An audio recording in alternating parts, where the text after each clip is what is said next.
মাহির জীবন চ্যানেলে আপনাদের সবাইকে স্বাগতম জানাচ্ছি। আসসালামু আলাইকুম ভিউয়ার্স, কেমন আছেন সবাই? আলহামদুলিল্লাহ, আমরা সবাই ভালো আছি। ভিউয়ার্স, দেখতে দেখতে সময় কতই না দ্রুত চলে যাচ্ছে। কষ্ট হলেও বলতে হচ্ছে আলহামদুলিল্লাহ। এই তো সেদিন কোথা হতে একটি ধুলো ঝড় আসলো, আর সবার চোখে ধুলো দিয়ে মুহূর্তের মাঝে আমার প্রিয় বড় ভাই জিয়াউর রহমান খন্দকার জিয়া মৃত্যু নামক ভয়ঙ্কর শব্দের সাথে যুদ্ধ করতে করতে চলে গেলেন আমাদের অথই পানিতে ফেলে গত 8ই মে। শত কষ্টের মাঝেও বলতে পারছি আলহামদুলিল্লাহ, কারণ একজন সুস্থ মা বেঁচে থাকতে তার আদরের সন্তান পৃথিবী থেকে চলে যাওয়া যেমন কষ্টদায়ক, পক্ষান্তরে ওই একই মা সারা জীবন অন্তরের অন্তঃস্থল থেকে দোয়া করতে থাকেন মরে যাওয়া তার বড় ছেলের জন্য। আলহামদুলিল্লাহ। দুঃখজনক হলেও সত্যি, আমার বড় ভাই মরে যাওয়ার পর থেকে আমার নানার বাড়িতে একটার পর একটা মৃত্যুর খবর আসতে থাকে আমার মায়ের কাছে। প্রথমে আসলো আমার ছোট খালার ছোট ছেলের একমাত্র কন্যা সন্তান মারা যায়। তারপর আসলো নোয়াখালীতে বসবাসরত আমার মামির মৃত্যুর খবর। সর্বশেষ খবর আসলো আমার সবার ছোট মনির মামা তার আদরের বড় কন্যা 18 বছর বয়সে হঠাৎ করে মৃত্যুবরণ করল। ইন্না লিল্লাহি ওয়া ইন্না ইলাইহি রাজিউন। ভিউয়ার্স, এই সবগুলো মৃত্যুই ছিল অকাল মৃত্যু, যেটা আমাদের চিন্তাধারায় হয়তো জাগ্রত হতে পারেনি। কিন্তু দুঃখজনক সত্য হলো, নিশ্চিত মৃত্যু কারোর চিন্তাধারা থেকে আসে না। এটা হচ্ছে মহান আল্লাহ তাআলার দেয়া নিশ্চিত বিধান, যা কোনো মানুষের পক্ষে প্রতিরোধ করা সম্ভব নয়। ভিউয়ার্স, এই বিষয়ে আরও কিছু কথা বলবো রান্নার শেষে। তাহলে ভিউয়ার্স, চলুন রান্নার কাজে যাই। ভিউয়ার্স, আজকে আমি পাহাড়ি টার্কি মোরগ দিয়ে 2টা রেসিপি তৈরি করে দেখাবো। এটা হচ্ছে টার্কি মোরগ। আজকে এই টার্কি মোরগ দিয়ে আমি 2টা রেসিপি তৈরি করে দেখাবো। এটা হচ্ছে টার্কি মোরগের পা। এগুলো অনেক বড় হয়, আমি মিডিয়াম সাইজের কিনেছি। একজন বিশ্বস্ত লোক, উনি বলেছে এগুলো পাহাড়ি খোলা জায়গায় নেট দিয়ে, চারপাশে নেট দিয়ে তারপরে ওরা পালে। আলহামদুলিল্লাহ। ভিউয়ার্স, এগুলো হচ্ছে টার্কি মোরগের মাংস, আর এগুলো হচ্ছে টার্কি মোরগের গিলা, কলিজা, চামড়া, পা, হাড়। এগুলো দিয়ে আমি আস্ত রসুন দিয়ে ভুনা করব। আর টার্কির মোরগের মাংসগুলোকে টক দই ও টমেটো দিয়ে ভুনা করব। তাহলে ভিউয়ার্স, চলুন আমি টার্কি মোরগ ভুনা করার আগে মশলা দিয়ে মাখিয়ে কিছুক্ষণ ম্যারিনেট করব।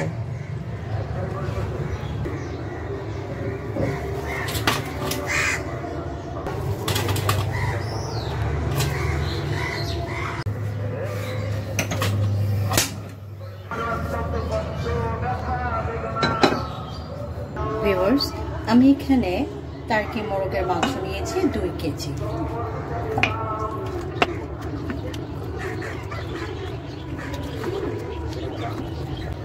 পেঁয়াজ পেস্ট দেব ½ কাপ।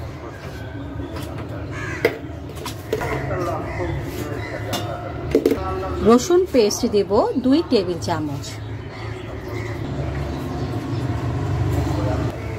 আদা পেস্ট দেব 2 টেবিল চামচ। আদা পেস্টটা আমি আরো ½ টেবিল চামচ বেশি দেব। মরিচের গুঁড়ো দেব উঁচু করে 2 চা চামচ। হলুদের গুঁড়ো দিব উঁচু করে 1 চা চামচ। ধনিয়ার গুঁড়ো দিব উঁচু করে 1 চা চামচ। জিরার গুঁড়ো দিব 1 চা চামচ, টক দই দিব 1 কাপ,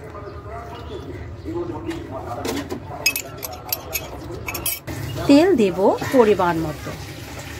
আমি প্রথমে হাফ কাপের একটু বেশি তেল দেব। ভিউয়ার্স, লবণ ছাড়া সবগুলো মশলা দিয়ে আমি মাখিয়ে ম্যারিনেট করব আধা ঘন্টা।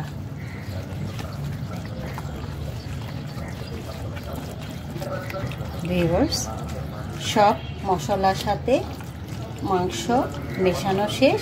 এই অবস্থায় রেখে দেব আধা ঘন্টা।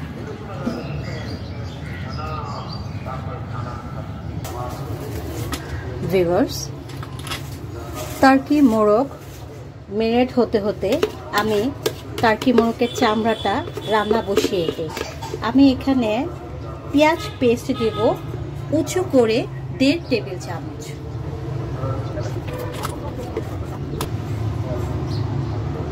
রসুন পেস্ট দেব 1 টেবিল চামচ, আদা পেস্ট দেব 1 টেবিল চামচ, হলুদ গুঁড়ো দেব 1 চা চামচ, মরিচের গুঁড়ো দেব উঁচু করে 1 চা চামচ, ধনিয়ার গুঁড়ো দেব সামান্য উঁচু করে 1 চা চামচ, জিরার গুঁড়ো দেব 1 চা চামচ। চামড়ায় আমি গরম মশলা দিব না, কিন্তু গরম মশলা গরম পাউডার দিব সামান্য, লবণ দিব পরিমাণ মতো। ভিউয়ার্স, টার্কি মোরগের চামড়ার মধ্যে চর্বি আছে, তাই আমি এখানে বেশি তেল দিব না, সামান্য 1 টেবিল চামচ পরিমাণ সয়াবিন তেল দিব। সবগুলো উপকরণ চামড়ার সাথে ভালো করে মিশিয়ে আমি চুলায় জাল দিব। ভিউয়ার্স, চামড়ার সাথে মশলা মিশানো শেষ। সামান্য একটু পানি দিয়ে আমি এখন জাল দিব।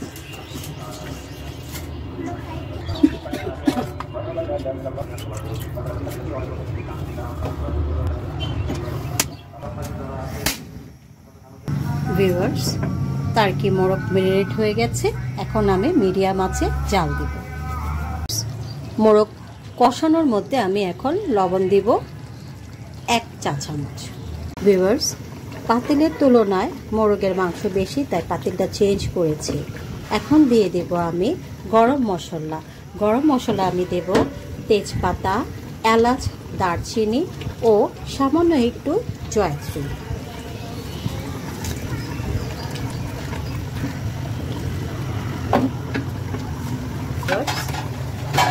টার্কি মোরগে আমি হাফ লিটার পানি দিয়ে সিদ্ধ করে নিয়েছি। এখন প্রায় হওয়ার পথে। এখন দিয়ে দেব আমি টমেটোর টুকরো,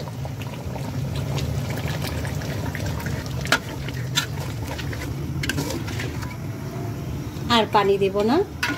এই পানিতেই একটু শুকিয়ে গেলে আমি নামিয়ে ফেলবো।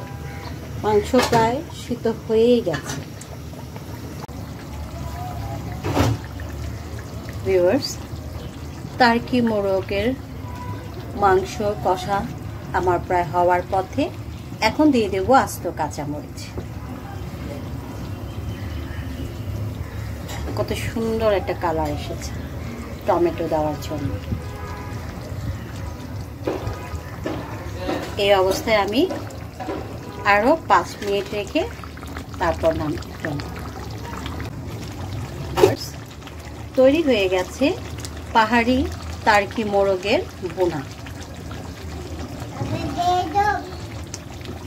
তুমি কি বলছো আমার আব্বা?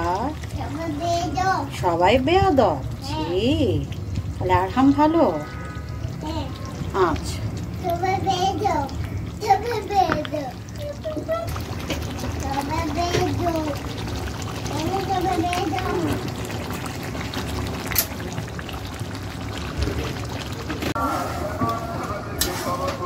ভিউয়ার্স, টার্কি মোরগের চামড়া কষানো হয়ে গেছে।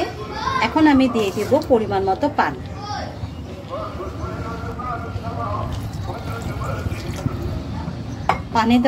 পানি বেশি দেওয়ার উদ্দেশ্য হচ্ছে চামড়াটা বা অন্যান্য হাড়গুলো একটু শক্ত, এই জন্য একটু পানি দিয়ে সেদ্ধ করে নেব।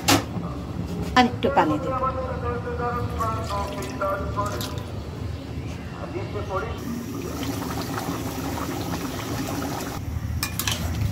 ভিউয়ার্স, টার্কি মোরগের চামড়া আমার প্রায় হওয়ার পথে। এখন দিয়ে দেব আস্ত রসুন।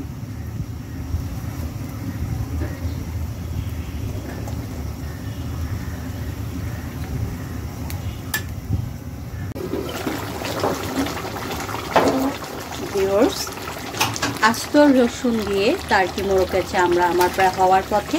এখন দিয়ে দেব কাঁচামরিচ।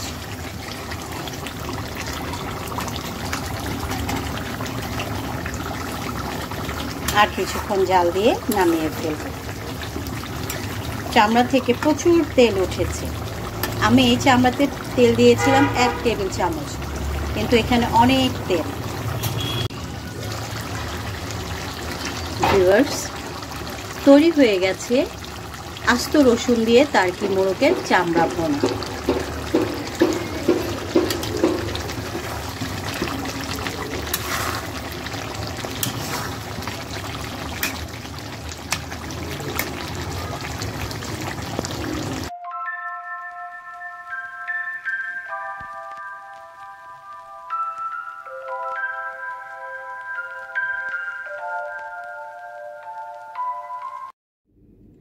ভিউয়ার্স, পরিবার নামক শব্দটির মূল্য অনেক। যেখানে থাকে সকল মানুষের পরিশ্রমের পরে বিশ্রাম, প্রিয় মুখগুলোর শত শত আবদার, আনন্দ, উল্লাস এবং ইবাদতের শ্রেষ্ঠ জায়গা ইত্যাদি। এই সকল কিছুর মাঝেও ঘুরে বেড়ায় মৃত্যু নামক একটি শব্দ। মহান আল্লাহ তাআলা কার মৃত্যু কখন এবং কবে হবে তা জানার ক্ষমতা কাউকে দেননি। শুধু দিয়েছেন সুখে শান্তিতে বসবাস করা অনিশ্চিত জীবন ধারণ। এখন আমার প্রশ্ন, এতগুলো আপন মানুষের অপ্রত্যাশিত মৃত্যু থেকে কি বুঝতে পারলাম আমি? মহান আল্লাহ তাআলা আমাকে যতটুকু জ্ঞান দিয়েছেন তা থেকে আমি বুঝতে পারছি যে আমার জীবনের প্রতিটি মুহূর্তের সুখ কিংবা দুঃখ তা সব কিছুই মহান আল্লাহ তাআলা নির্ধারণ করেন। তাই বলে আমি আমার নিজের সংসারে অশান্তির সৃষ্টি করব, যেমন স্বামী স্ত্রীর মধ্যকার বিবাদ, আর্থিক অসচ্ছলতার জন্য একে অপরকে দোষারোপ করা, সহজ সুন্দর জীবনকে পারবো না নামক শব্দটাকে সংযুক্ত করে চলমান জীবনকে জটিল করে তোলা ইত্যাদি।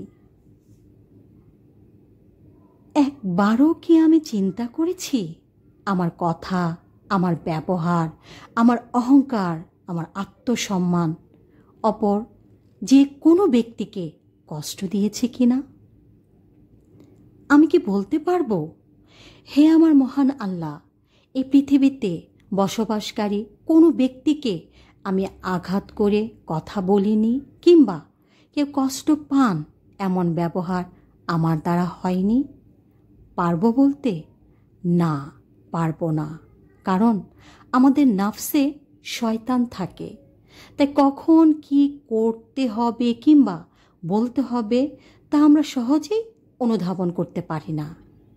কিন্তু আমি আমার মৃত্যুর পর আমার কি শাস্তি হবে সেটা সারাক্ষণ চিন্তা করি আর মানুষের সাথে ভালো ব্যবহার করে যাই।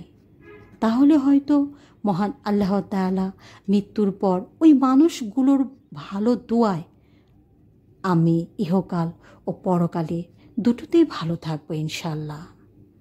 আজকে এ পর্যন্তই।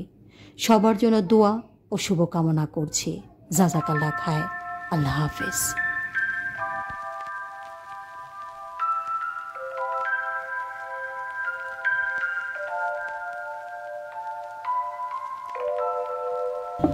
বলো বলো। ভিউয়ার্স, তুমি পাতা এনেছো, মাশাআল্লাহ। এটাই এনেছো, এটা কি? ময়লা ময়লা আমি আনিছি। এখন কে খাবে? বেগুনও ধরে ফেলেছে ভিউয়ার্স, ও বেগুনও ধরে ফেলেছে। এটাও এনেছো? আর আর সবগুলো এনেছো খাবার? মাশাআল্লাহ মাশাআল্লাহ ভিউয়ার্স, ও সবগুলো খাবার এনেছে সবার জন্য। এখন আমরা বসে বসে খাচ্ছি। তাহলে এখন হাতটা মুছে, নানুর আঁচলে মুছে খাও।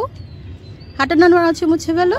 মুরগি, সালাদ, সমস্ত কিছু অনেক স্বাদ হয়েছে। থ্যাংক ইউ মা, এটার লিগে তোমাকে অনেক অনেক ধন্যবাদ।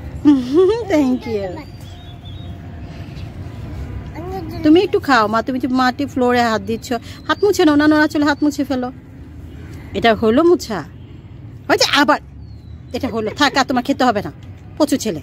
থাক, খান, হাত ময়লা। বাম হাতে খায় না কেউ মা। ছোট নানু টিস্যু দিয়েছে, টিস্যু নাও। হয়েছে, থাক, খেতে হবে না তোমার। ভিউয়ার্স কেমন হয়েছে আব্বা?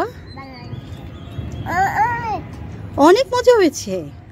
একটা থাম্বনেল দাও, একটা থাম্বনেল দাও। Thank you, thank you, excellent.